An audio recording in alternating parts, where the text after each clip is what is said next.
Good afternoon, good morning, good evening, good whatever time of day it may be for you, ladies and gentlemen.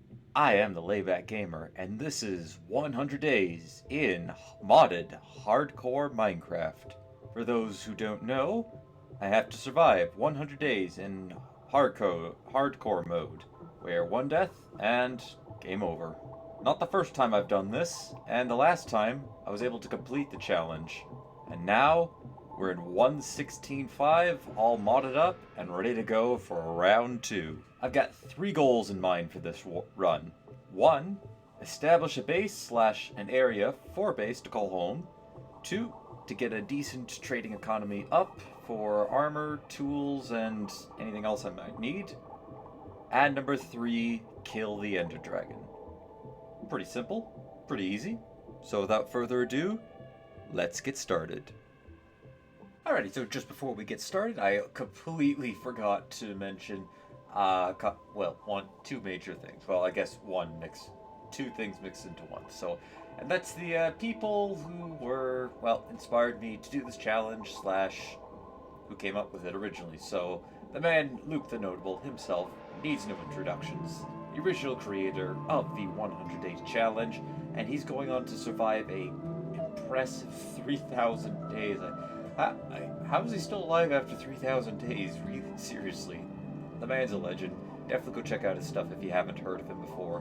But the other one that inspired me to do this challenge is actually Forge Labs, with his more customized 100-day survival series. When I first made the footage for this video, he spent 100 days in a zombie apocalypse world, which was ultimately what inspired me to do this. Granted, not quite to the same caliber as what he did in that. And as of releasing this video, just a few days ago, he survived a 100 days survival in a parasite apocalypse, which, oh god, those things are so creepy. Oh, the mobs themselves look creepy, which is a credit to the modder themselves. So yeah, if you haven't seen any Forge Lab stuff, definitely go check it out. Same with Luke the Notable. Both of them, it makes a pretty good content, and they're ultimately what inspired this video. So, now that we got all of that out of the way, let's get started with our 100 days in hardcore Minecraft. Okay, day 1. Started pretty close to a ravine, and a broken portal not too far away. That's pretty good. It was kind of meh, but it's something to get started. Although I'll later realize that this golden helmet really useful. Spent some time harvesting different species of trees for building later, making some tools, collecting food, the usual Minecraft start. Except for the trees, might be just a me thing. Explored around more. Hopefully there's a village close by for us to borrow some resources from. Didn't find it today, maybe tomorrow. Well, spent that day wandering around, kind of nomadic-like, now that I think about it. But with a full pack of inventory. Found an acacia village, and what looks like to be a mine shaft on the surface. No inventory space, so I'll go check it out later. After I found some sea lions, decided to look at my guide for Alex's mobs. Truly, he's a legend when it comes to mob modding in the community. Probably could make mobs for the next 10 expansions. Actually, all of them are really good. Especially Ice and Fire. That'll be at it coming in later. But it was also really nice to read about these new creatures to our world. Very cool to learn about some of them. Day 4. Finally, my new house. Found it, at least. A nice little green hill we'll be terraforming over the next 100 days. Or so, I think. Kind of having second thoughts. Somewhat. It would be cool to have an island home. I've never had one of those before. What better time to start than now? I also found some cabbage seeds, so now we have tomatoes, onions, and cabbages for growing. We'll also be using them to trade to farmers, should they want them. I'll learn, of course, in the future. Not every farmer wants these. Day 5, we went exploring around with my boat that I made. Trying to look for an island, but I only found larger land masses. Nothing what I was looking for, though. However, I did hear a thrasher getting ready to attack. But keep that in mind. I think I have a rough idea where it is. We ain't going after him right now. No, I'm really not prepared for that. I guess I'll find that island at a later point in time. Maybe it could be a project for another 100 days. In the far future. Day 6 I used 4 shovels to dig up as much dirt as I could. Raise the flattened land that's going to become the site of our bastion.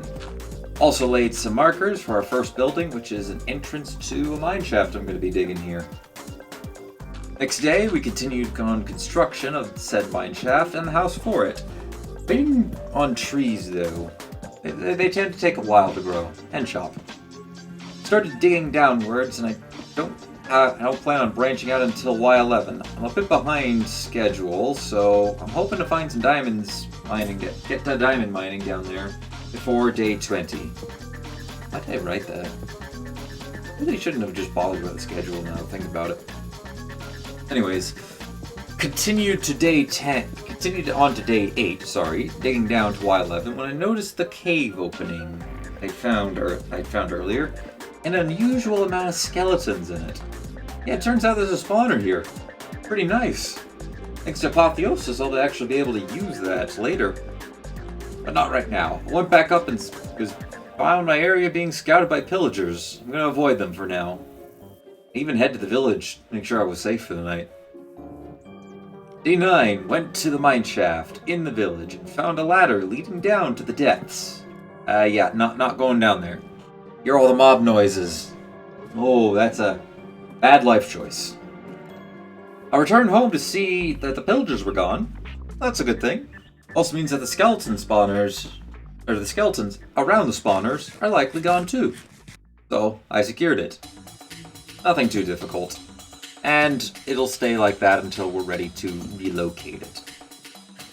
Hey, day 10, I ended up finding the rare acacia blossom from the acacia tree. These are supposed to be hard to find, and they're used to tame elephants. Guess they're really not that hard to find. I'll use them later on. I continue to build up our land. I'm gonna need it to start digging up more dirt again. I'd like to get the farming areas started soon for some better food quality. Although, I could tell the future me could tell past me. You tell me that I primarily ate strawberries for about 90 days. On day 11, we continued to dig downward, and I noticed a zombie spawner was down here. I'll be useful later to, again, more harder to obtain mobs, providing I can get Silk Touch and the ability to capture dead mobs. I also had noticed the outline of a cave centipede. Pretty sure that's what I did look it up, and yes, that is what it's called. I'm not fighting that thing any soon. It's actually pretty deadly, though slow. I'm not feeling that comfortable though. We had some more pillagers come by. Could they just maybe leave me alone, please? I've got stuff to do, mines to make, dirt to place, and / dig up. Can they just leave me alone, please? I guess not, because day 12 we dealt with the pillagers, and I noticed one of them dropped an ominous horn. This might be a new way to trigger the raids. Although, would it be something to fight against, or would it be something to fight with? I don't know, but I did look it up, and it probably isn't something to fight with, because how I get Bad Omen now is I burn the flags. So, yeah, I'm not doing that anytime soon. But what I am doing is spending the rest of the day digging dirt. On day 13, we continued the digging adventure, except instead of across a field, it was down. And found the Y11. Found a cool cave as well, with the spawner just beyond. And some crystals from Quark as well, which was pretty nice. I'm not claiming those anytime soon, because that's a lot of dark in there, and the Drowned actually like that little cavern there, but this could actually be a cool place to set up for. I found some redstone, some lapis, and 8 diamonds as well while I was down here. And the lava in this cave here would be pretty good for the Nether. Day 14, we did some more digging, more placement of dirt, and making more land for future use.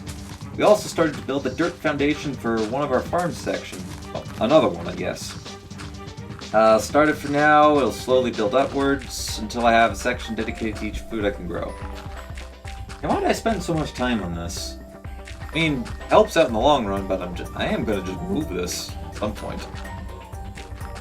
And on day 15, we continued that work on this soon-to-be pointless farm. Hopefully we can get a lot of food in before I decide, or actually, when I decide to dig it all up. Day 16, we did some more digging and chopping at trees for dirt and wood. Gonna need a lot of that. Next day, we placed down said dirt, and we had enough for 2 sections of farm. Why did I still keep making farmland? Well, used it for emeralds, but that was basically it. Not even the right kinds of crops. Anyways, I planted seeds that I had, food that much later on. I had high doubts that the village had any potatoes or carrots. Then again, it didn't really look that hard. Though, I was suspecting that my best chances of finding would actually be in the form of wild crops, because Farmer's Delight adds in wild crops for potatoes, carrots, as well as the foods that it brings. Well, at least the vegetables that it brings. And on day 18, I spent the whole time mining and trying to avoid underground caves. These caves are a mix of a 1.17 backport mod. I don't actually know the name of it, I just know that's what it basically is. And extended caves. So I've got 2 cave mods, which makes for a lot of open underground space. Found another spawner, Cave Spider. This was a little bit behind the zombie spawner. And also a red spawner on the other side of the zombie spawner. And it was a small group of hostiles. One-time spawn, thankfully. And it gave me a little bit of loot. Then I even found a skeleton spawner a little bit beyond, but there looks to be some pretty tough ones in there. I don't think I'm going to touch it for now. Day 19, the day was half over when I had already resurfaced. Well, I guess maybe one of those points could have gone down to this day 19, I guess. Anyways, did a lot of digging and a lot of chopping of trees. They're used to that. Especially the digging the dirt. I ain't gonna stop anytime soon. Also planned my future move, which is going to be to build a villager breeder so I can get more villagers for later on. I'll have to relocate most of them to a trading hall that's going to be in my bastion, and the breeder itself is going to be in the village, so that way, if for some reason during raids a bastion falls, I still have those guys. Day 20, I dug more dirt, chopped more trees, and explored a bit of the surface caves. I don't want to go too far down because in those kind of caves, death could literally come from 5 different directions, and I'd only see one of them. So, yeah, gotta be careful in those. Day 21 is just more of yesterday, except we avoided more bears, because we were running into them, and we did less cave diving. Ain't gonna touch those bears, trust me, I live in Canada. Know exactly what a bear can do. I've seen the damage that those things can do. Maybe not a grizzly bear, but I've seen what a black bear can do when it's angry. Not nice. Not nice. Day 22, started building the foundations for the new trading hall. No idea what the population of the village is. We'll work on that one later though. Specifically increasing those numbers. Hopefully it's at least greater than 2. Day 23, more building the foundation, more dirt, and more tree collecting. Day 24, exact same as yesterday, though I've noticed the bears are starting to migrate towards the beaches, out of the now cleared and flattened forest land. I kind of actually feel a little bad for them, as they're losing what they know as home. Almost. I almost feel bad for them. They're still deadly if I come across them, so they wouldn't hesitate to kill me if I got too close. Day 25, I finished the foundation for the trading hall, just waiting on the trees to grow to make up the frame. I plan on using a combination of palm, yucca wood, stone carvings for the walls, a bit of polished limestone and andesite for the floors, and I gotta think of a material for the ceiling. Although, in retrospect, I actually never end up making a ceiling. So, guess a good thing I didn't think of one. More digging dirt for the next day, and a bit more construction. I've actually finished the roof on my mine shack, which is pretty nice. I just need some stone to put up on the walls and a floor, and it'll be good. I just really need the walls to make it functional. Day 27, dug up even more dirt for the farming sections. Why am I still... Yeah, that's basically all I did. 28, I finished another said farming section, and planted all tomatoes in there. I'm really hoping that the villagers will take tomatoes. Really hoping that they will. I also built a few composters, one for now, and I plan on having a total of 5 farmers to sell all my crops to. Arguably, it could be said that maybe that's one too many, but... I also decided to go with cobblestone for the walls of the mine shack. Just need to finish them now. And the floors. However little did I know, it's still dirt by the end of this video. Day 29. Gosh, I can't spell or pronounce. I did more digging. Primarily digging of dirt. Not gonna end anytime soon. Next day I placed all that dirt and chopped down some more palm trees for the villager hall. And I also made a campfire to start harvesting some honeycombs. Probably should have done that at some point. Although that hive is kind of in the way, I'm gonna have to move it. Ideally, we're gonna move it with all the bees inside of it, so that way we can get the achievement for moving a full hive of bees. Day 31, I took some time to head to the village, trying to find some free villagers to make into a farmer. I only found 2 at the moment, and both of them were beekeepers. Now that wouldn't be a problem, except I do need at least 2 to start the breeder. But while I was searching on the surface, I happened to have noticed another spawner, with a few emeralds and some other things inside of it. I like the spawner, especially since that means I'll have 4 now to do whatever I want with them. And the emeralds will be useful for trading. Day 32, we dug up some andesite for the trading hall floor. Actually, now that I think about it, why didn't I just dig up the andesite amongst the towers? Like, that would have been much easier. No, then again, I would have to go walking. There was a vein pretty close to us. Anywho, what I could remember was where a limestone deposit was. Thought I had saw one of them around here somewhere, but I couldn't remember. Hey, look at that! Day 33, we actually found that vein. Thought I remembered seeing it underground after I went to bed for day 32. And now I can finish the floor. Need to finish the roof, the stalls, the walls, and we're open for business. Although this day apparently I forgot to hit the recording for it. So hopefully I remember to actually put in a panorama of the floors. On day 34, we built more of the trading hall and started to gather yucca trees. Sadly, while I'm still able to gain those, for palm trees, I'm not doing so hot for sap. Why was I so dramatic? I had 4 or 5 more in a chest somewhere. Why did I be so dramatic on that one? Oh well. Day 35, I decided to go with sandstone chisel blocks for the small fill-ins for the patterns that we got. Yeah, I'll be honest, I don't like the look of it. I really don't. I'm not going to fix it though at the moment. That's a future project. Future time. Future me will handle that. Right now, I gotta go with some glass. Make a nice glass yellow wall, or yellow glass wall. That's what I meant to say. Make it to like the illusion that sunshine's coming in. And really, it's not even in that dirt. It's not north to south. On day 36, I used the chisel and bits mod to make a vertical slab. They don't really show up in my inventory, so I'm gonna only really make one and make a template for it to copy it around. On day 37, we're almost finished the stalls. I just need to get the villagers moved in, their workbenches placed, and we'll be in business.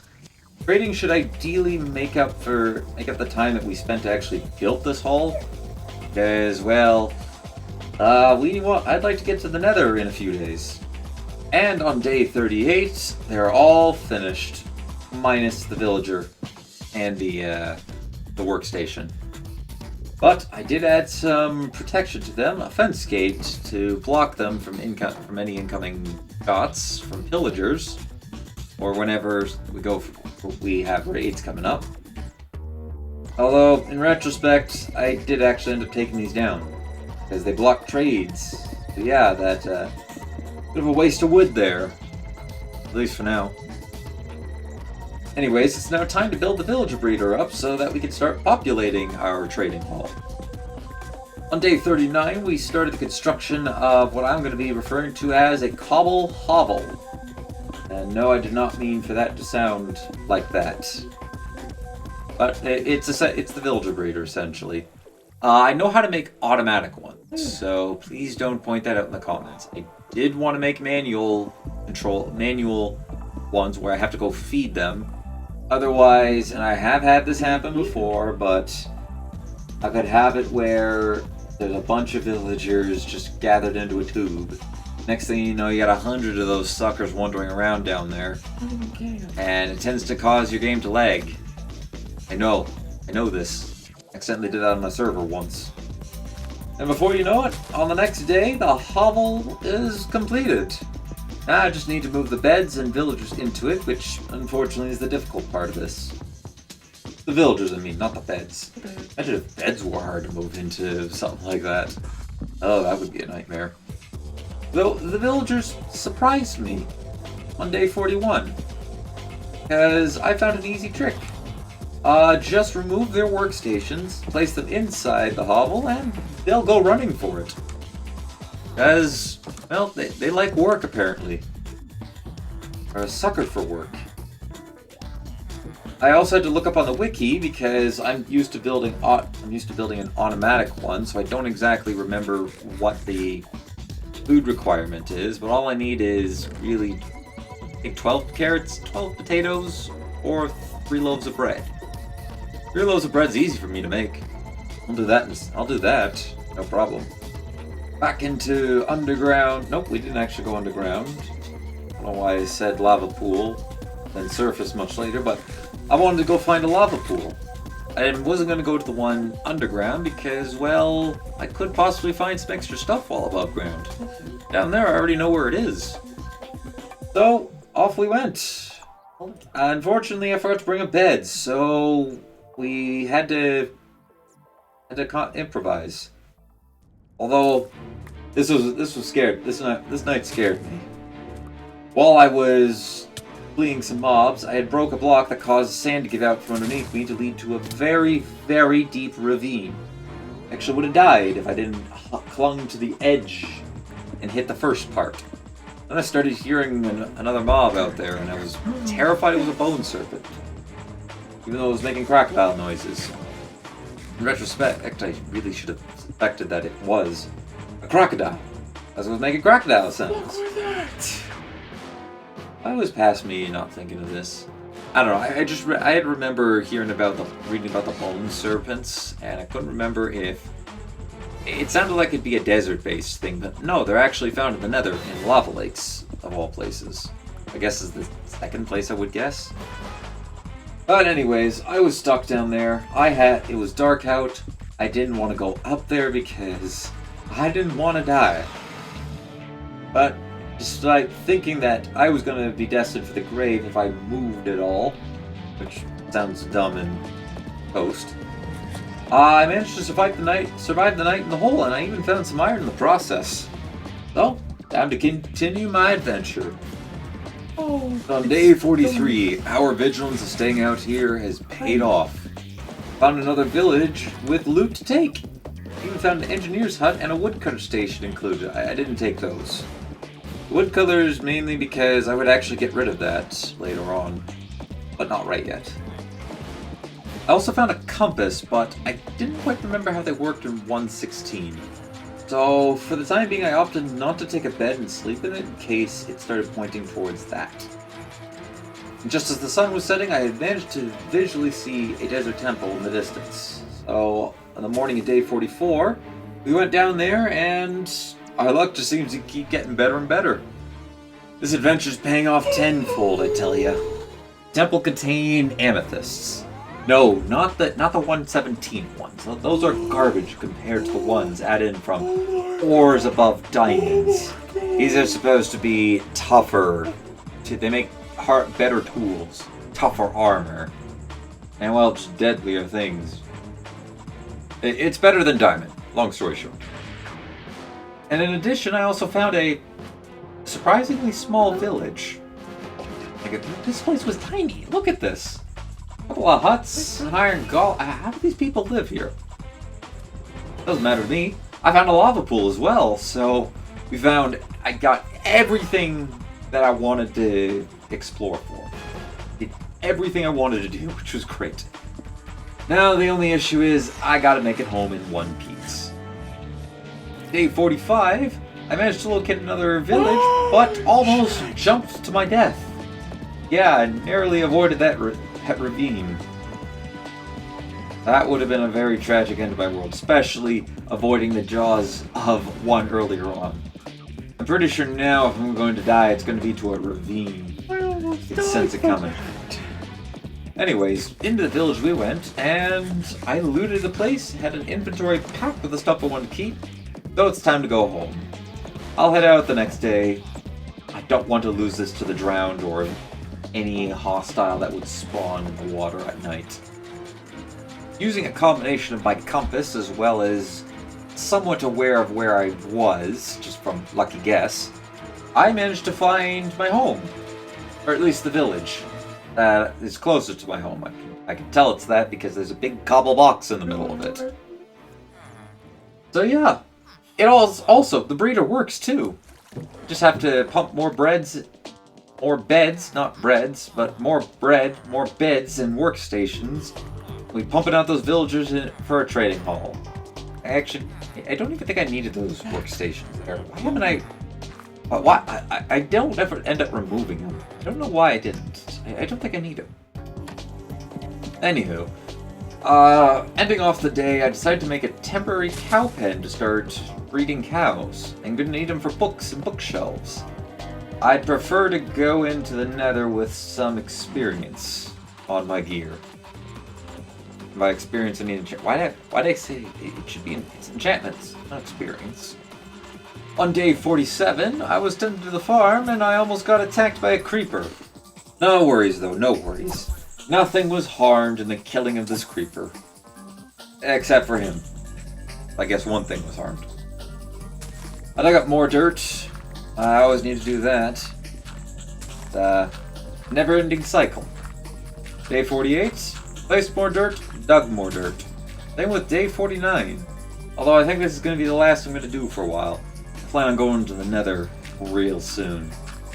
No, apparently day 50, we kept digging. I broke the last of my shovels and then I started collecting cobblestone, so I guess now we're done for. On day 51, I'm going to start out my Nether portal.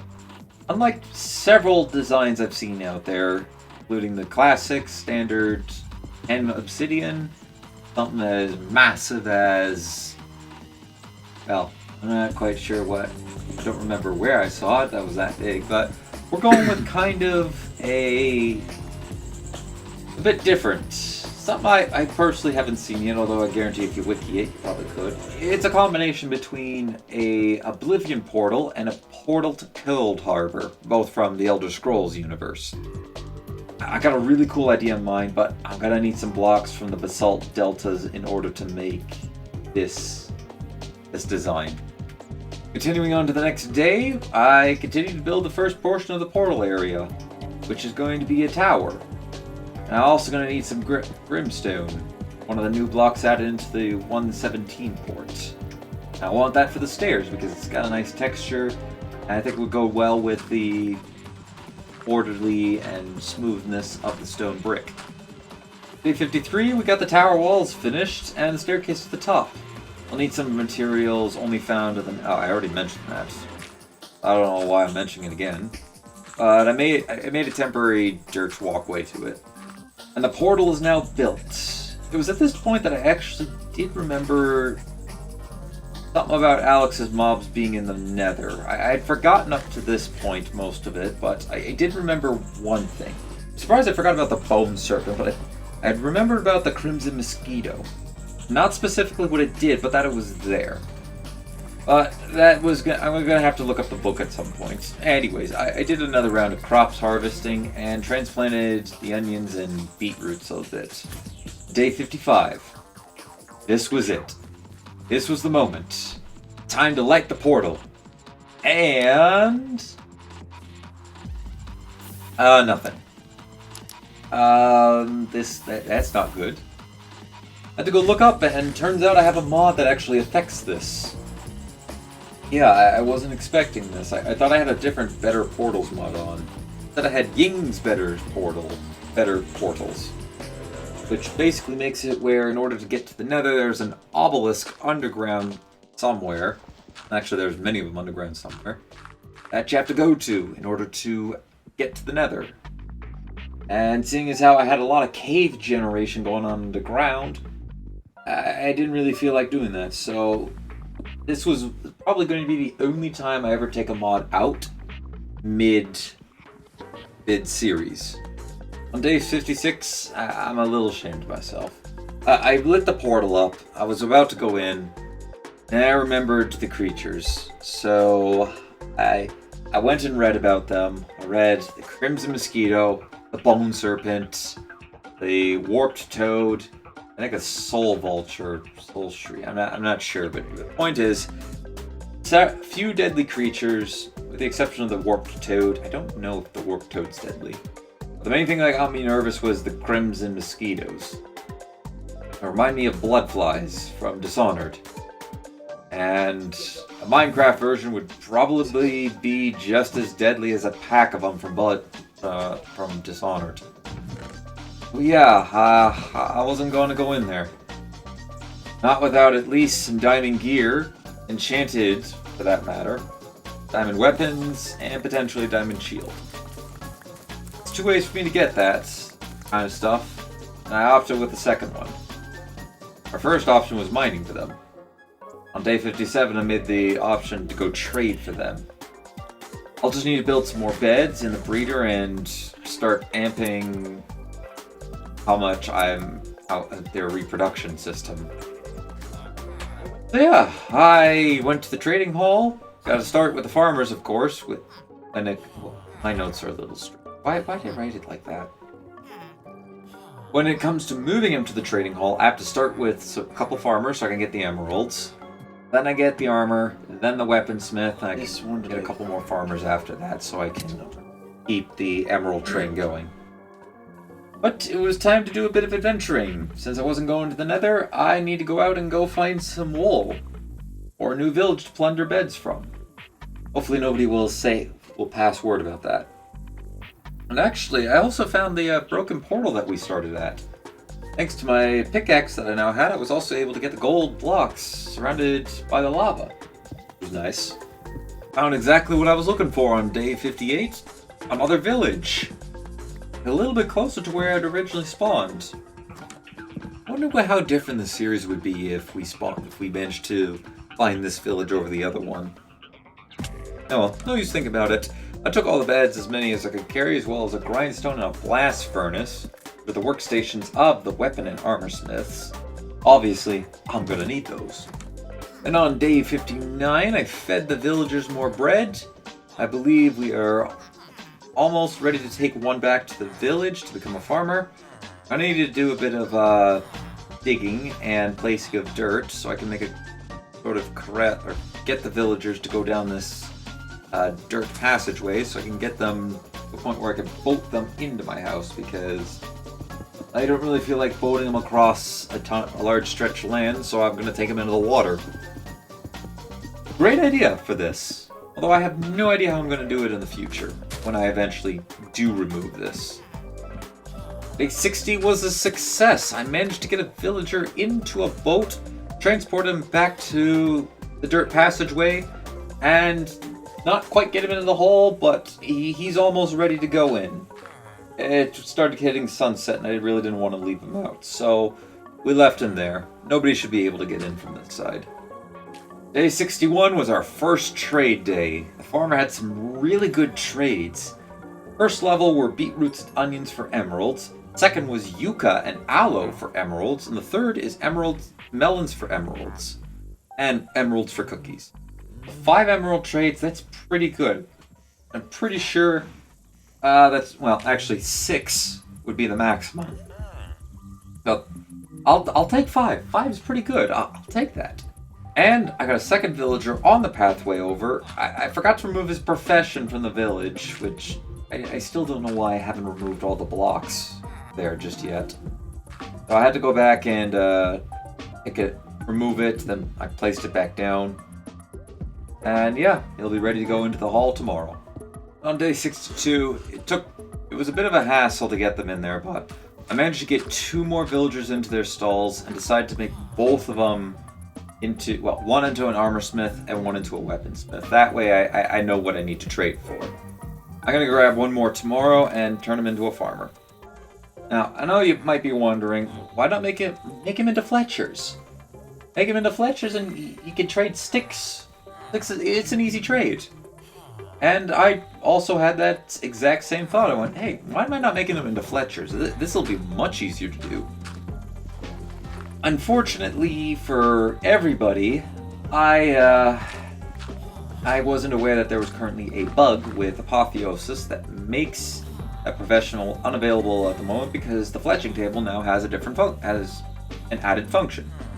So I'm gonna have to stick with the original plan of getting a second farmer, ideally with a different set of traits than the first. I don't know when Apotheosis is going to be updated, but when it gets another update and that bug is fixed, then hey, we'll be able to get Fletchers again. Day 64, I upgraded my first farmer finally to the Master tier, or Tier 5, or Tier Diamond, in case you're going off of that. And while none of his other trades produce any emeralds, and the Expert and Masters, both of them are still pretty nice. Although the final for farmers is kind of always the same. Take emeralds and trade them for gold carrots and glistening melons. Not really that exciting now I think about it. Anywho, I also changed out the failed Fletcher attempt for a farmer, and he had 2 starting trades that the other ones didn't have. Carrots and potatoes. Yeah, carrots and potatoes. I'm not growing carrots at the moment, so that one doesn't really matter, but potatoes, that'll be nice to have. And I also decided to go mining for coal, since one of the smiths needed it. I don't remember in post. I don't go too far underground. If you were looking for me to do a lot of digging underground, you gotta understand that combination of a 117 backport, which is designed to open up caves, and extended caves, that mod, which is also designed to open up caves together makes some pretty big, massive caves. I've seen a couple. There's even one with an entire lava lake underground, like a massive lava lake. You'd almost mistaken it that there's a volcano about to form there. But I don't bother to go too far in because one of these large caves can open into another large cave or several passages from above. So for all I know, I could be dropped on at any second and the creeper blows up and I'm dead. So that's kind of why I don't go down there too often. I prefer to make a little bit of branching. One day we will go down there and explore those caves, but today's not that day. Also the centipedes. Gotta watch out for centipedes. At some point while I was mining down at Y11, day 65 arrived. I ended up coming up and it was either morning or afternoon of it. But when I came back up, I had a back inventory full of stuff. I spent the rest of the day smelting ore blocks and a bit of slightly unfair trading for me. I like my trading as a 1-for-1. You know, one yucca or 1 potato or 1 tomato or 1 emerald. That sounds like a fair deal to me. Day 66, spent more time trading. Got my armor to trade me diamond boots and pants, which means he's at the expert tier. Sadly, the enchantments are kind of bad. I don't really know too much about them, but nothing that the enchanting table and grindstone can't fix up. Or so I think, for the most part. I managed to get a third farmer and added him to the trading hall. I haven't set its trades just yet, but I'm hoping that... Wouldn't I have a fourth one at this point? Oh, maybe this was the one that... Oh, I may have been wrong earlier about the carrots and potatoes trade. This one might have that. Anywho, I'm hoping that he'll either trade for tomatoes or cabbage.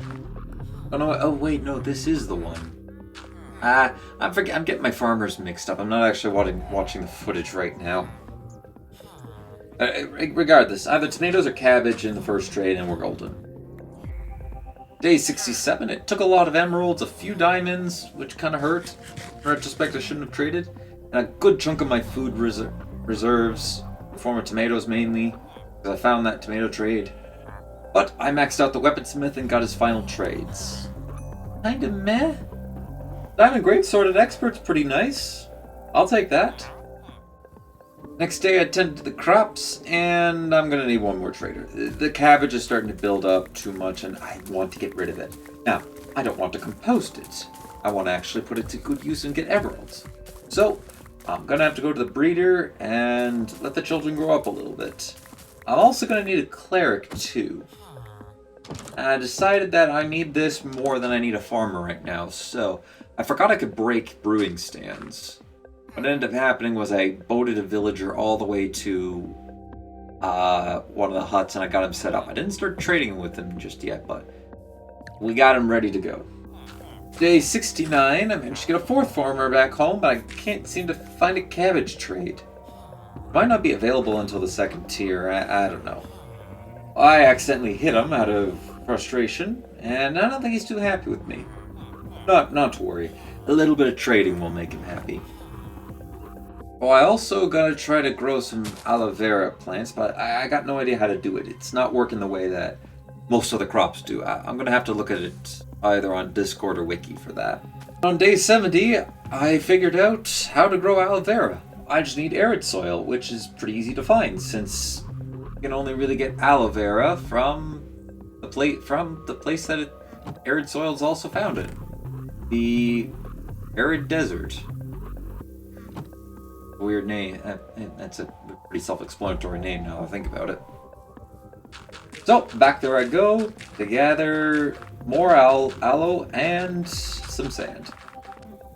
Day 71, I did a lot more trading and picked up another 2 sets of diamond pants. I think I'll go try for dodge 3. Get a 5th one for enchanting, ideally with protection, and combine all of them together.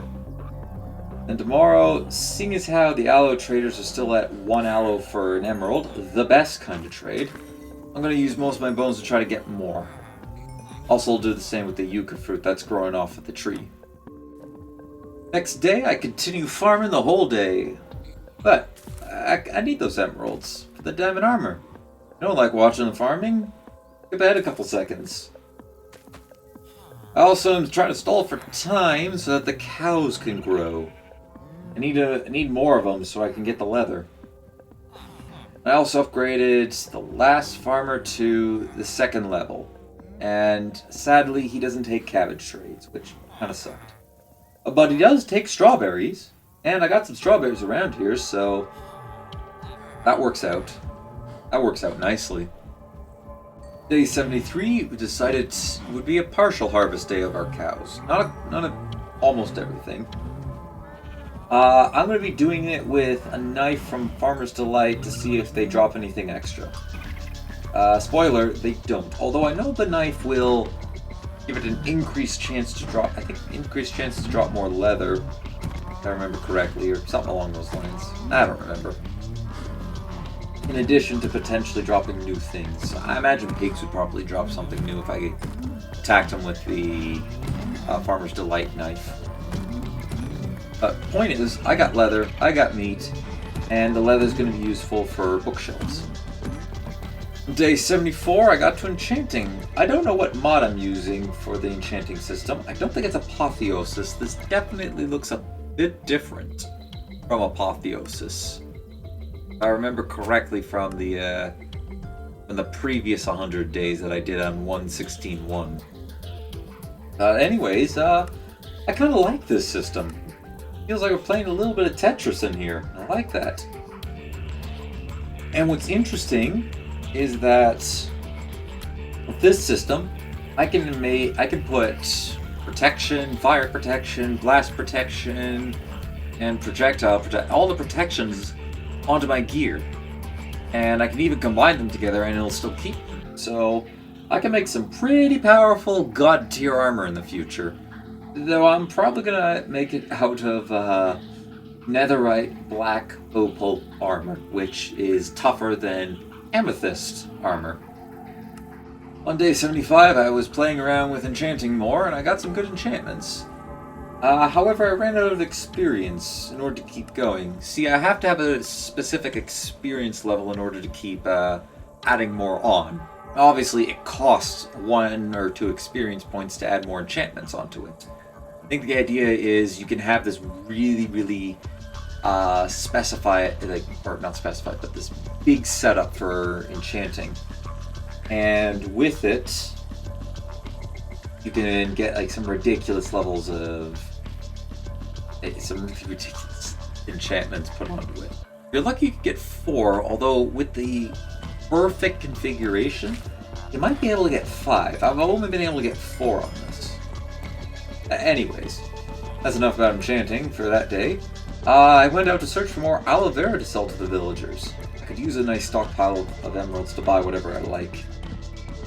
Day 76, I returned home with a bunch of aloe vera to sell. Tried to see if there was another village close by, but I couldn't find one while I was out. And I spent the rest of the day playing around with enchanting and trading with villagers. Now I'm really gonna need that experience.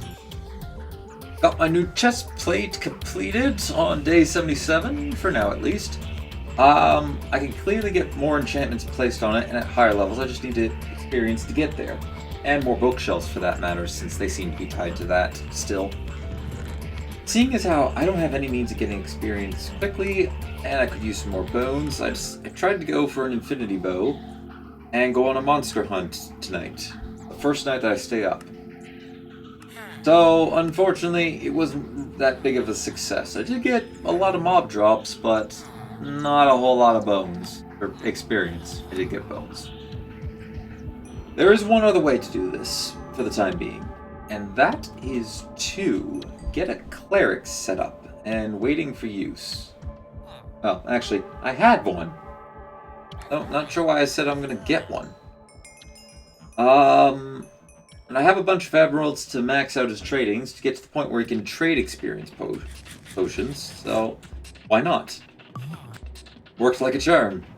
Got a bunch of experience from just trading to him, and I took a bunch of bottles home. I finished up my bow, which sadly did not have infinity on it. Oh wait, this is the night I'm gonna stay up.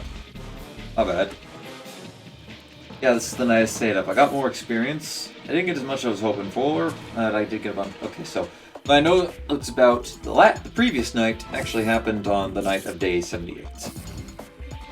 Day 79, more farming, more trading, more enchanting. I really should cut these down a little bit.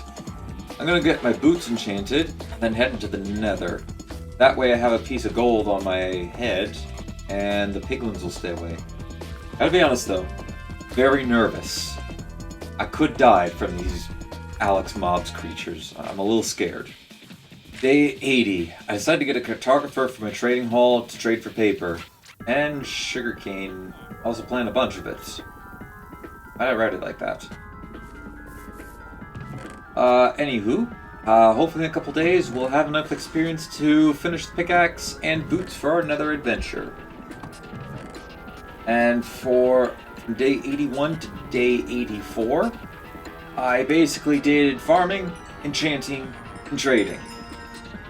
Except on day 84 I also brought a librarian with us. And he has one of the best. 19 emeralds and a book. He'll give me a mending book. Perfect. I don't have to look for that anymore. Though combining armors together is going to be pretty expensive.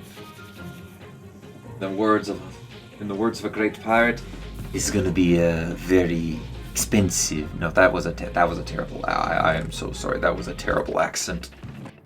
Day 85, I realized I was doing something dumb. I was applying my enchantments to a diamond helmet, not the boots. Really should have seen that coming.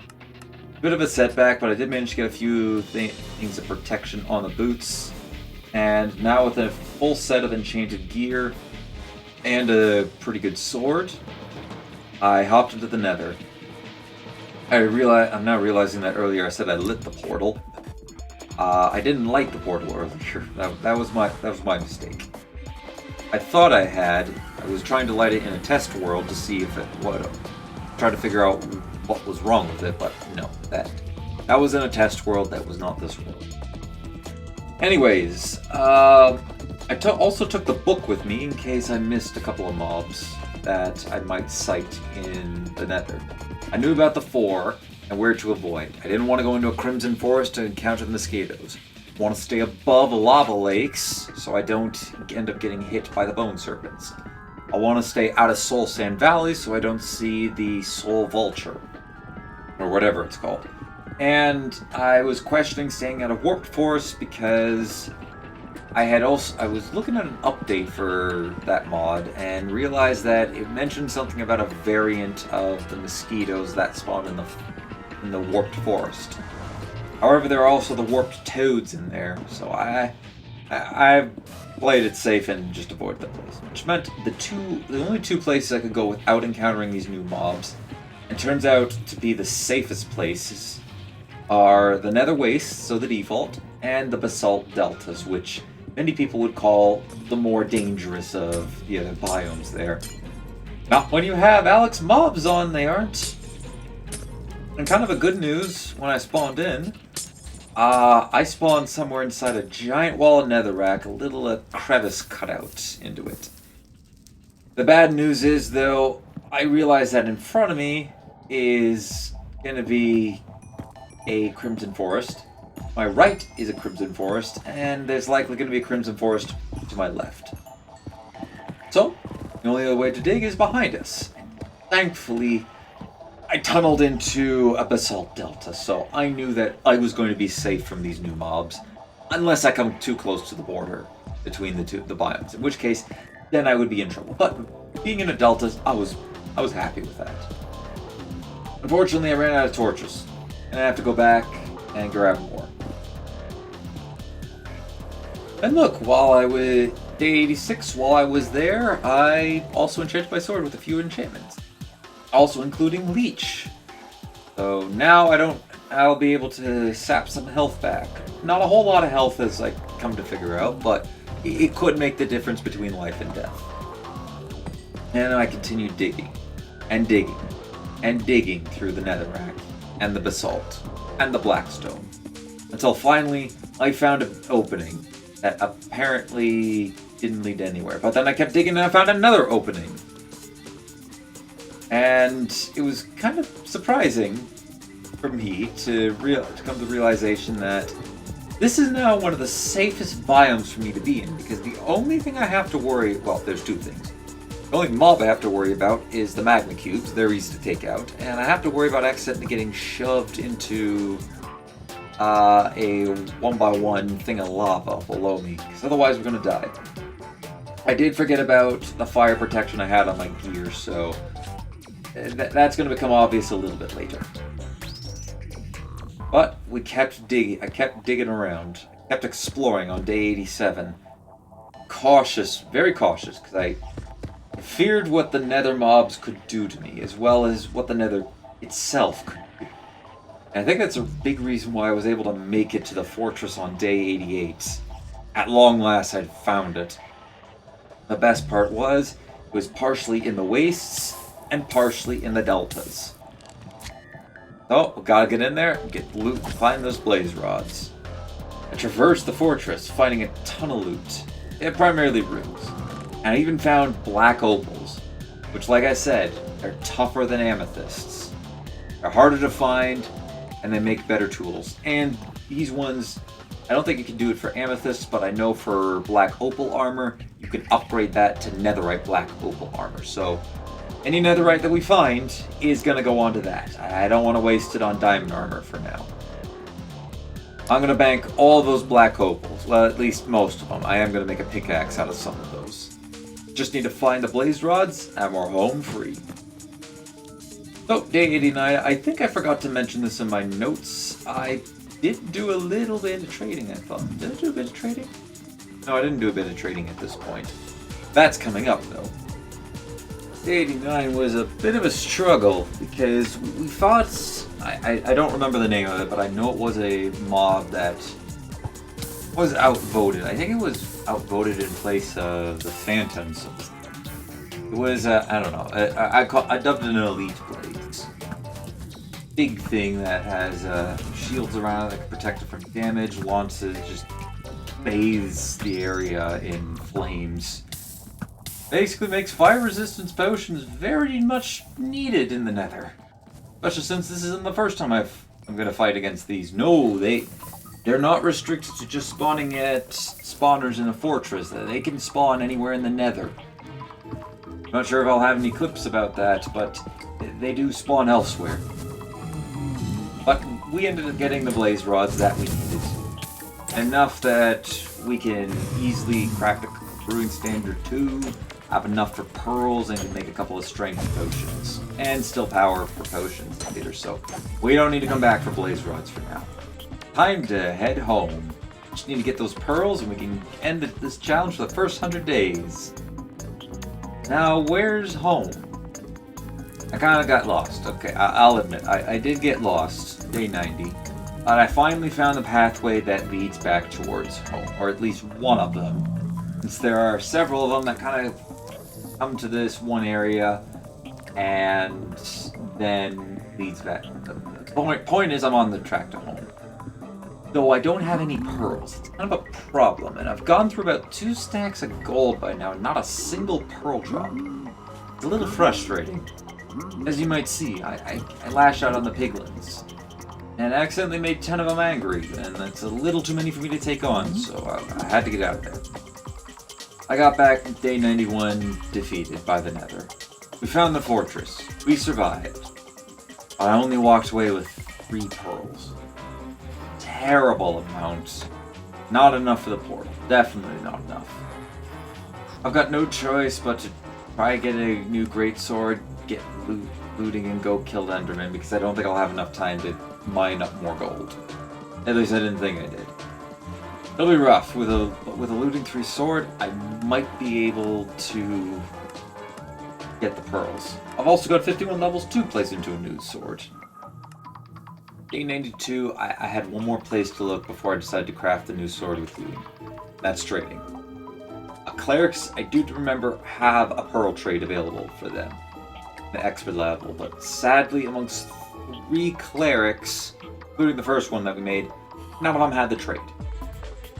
Really aggravated me. The first one, he's done a good service, so he's gonna continue seeing this world. The other 2 may or may not have suffered a workplace accident. Don't worry, villager laws cover. And I managed to score a second pearl trade, a single pearl, not a pearl trade, from an Enderman. It's a bit of a start, but I'm going to need more than that. I need 10 more and I'll feel comfortable to go find that fortress.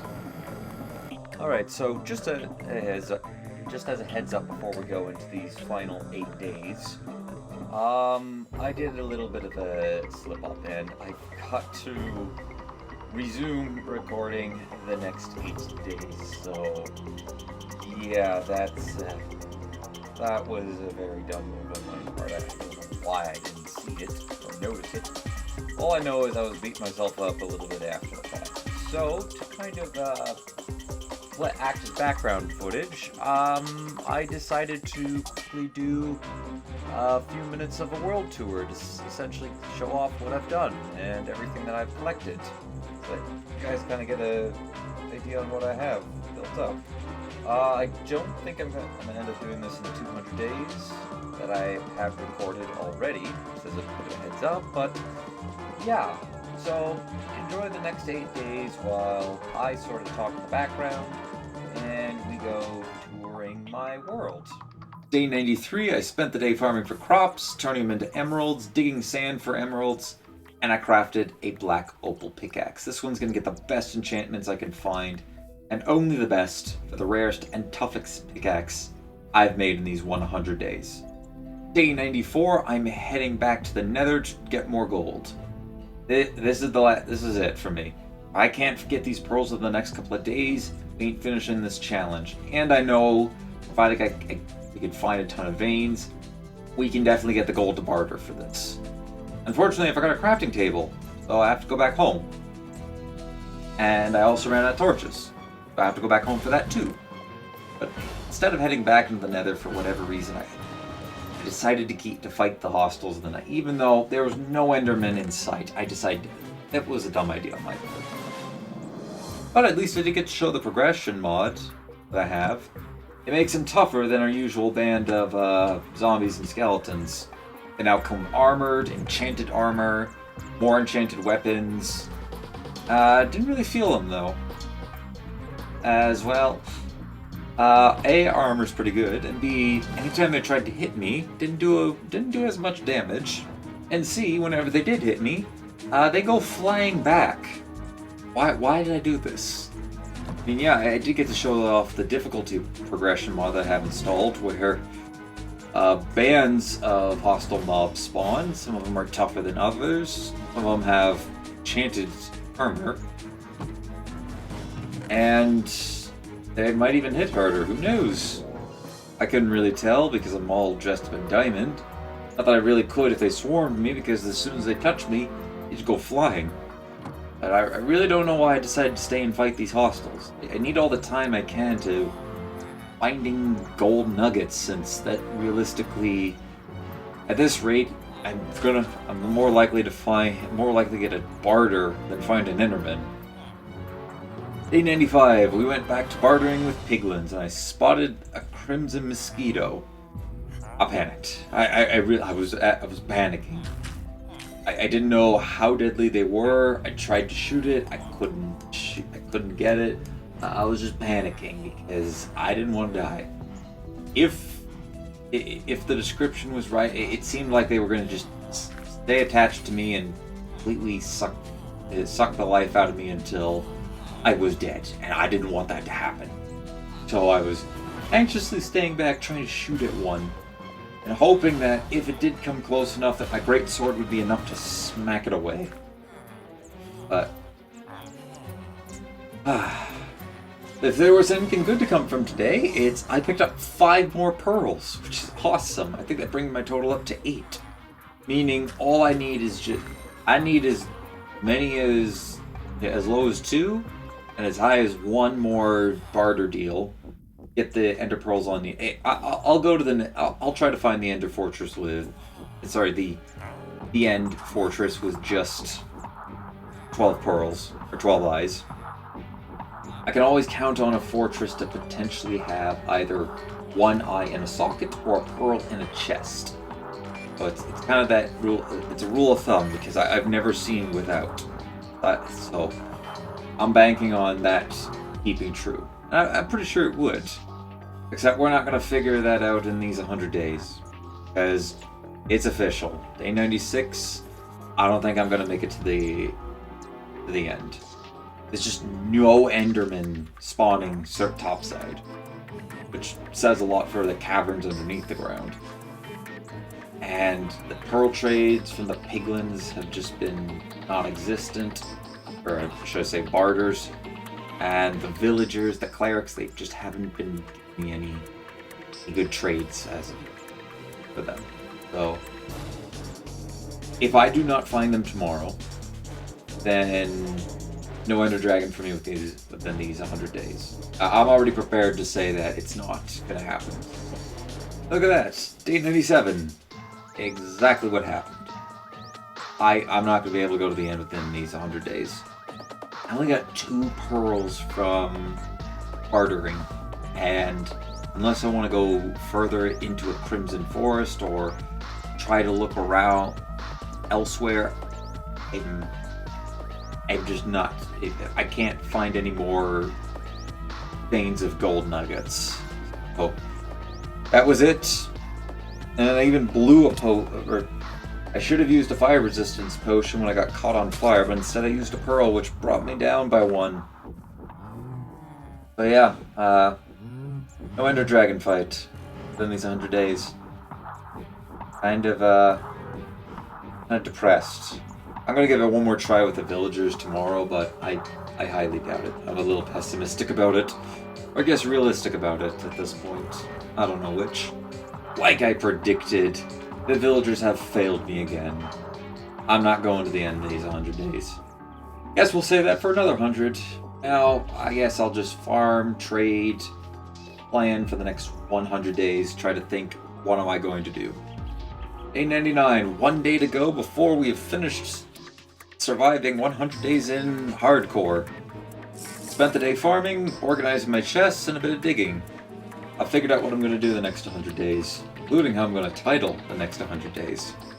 And on day 100, we finally finished the challenge. I spent the majority of the time digging up dirt and chopping down trees. As I was doing it, I thought, this was pretty realistic. All these 100 days, the theme has been just to survive. Survive and do what means necessary in order to survive. And we've been doing that. Whether that be crafting the trading hall or trying to desperately go to survive through the Nether to find the components needed for us to go to the end, or even when we almost died to that ravine, actually to both ravines. I think it's still pretty fit that I would have loved to have gone to the end, but the fact that we didn't just, I guess, kind of says, it says something. We survived these 100 days, and that is a feat for me to be proud of. While we didn't beat the Ender Dragon, we did do the main goal of this, and that's survive 100 days. So to end the day off, I ate some cake, slept the night, and called day 100 finished.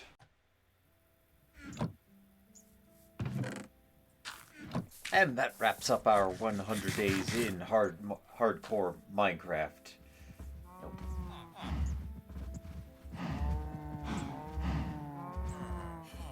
And yeah, we managed to survive 100 days in hardcore Minecraft.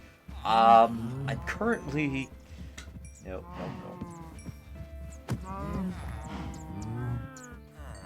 And that'll do for these 100 days in hardcore Minecraft. I'm currently working on making the 200 days. I have all the footage and the audio recorded. I just need to throw it all together. Well, also an intro and outro, some of the minor details. And I'm going to soon be recording for the net for 300 days. I already got the first 20 days done, but I've told myself no more going ahead until you've gotten the 200 days. So I'm hoping that's going to be a pretty big motivator for me to get that out pretty quickly. Ideally 1 or 2 weeks, and the next 100 days will be out. So yeah, look forward to that. And if you made it this far in the video, then hey, thank you very much. Thanks for watching. Don't forget to leave that like button if you enjoyed it, or if you're really excited for the 100-day series that we've got going. Hit the subscribe button. It'd be amazing if you did that. Studies have shown that people who hit the subscribe button on this channel, their day is just that extra bit better. Not a confirmed study, but Anyways, share this video around to anybody who you think will enjoy this sort of content. Any of my content, I do much more than just Minecraft. One of the more notable stuff that I'm doing is RimWorld. So if you guys like that, if you guys enjoy Minecraft, then go check out the RimWorld stuff, or just any of the other stuff I have going on. And as always, until next time, ladies and gentlemen, take it easy.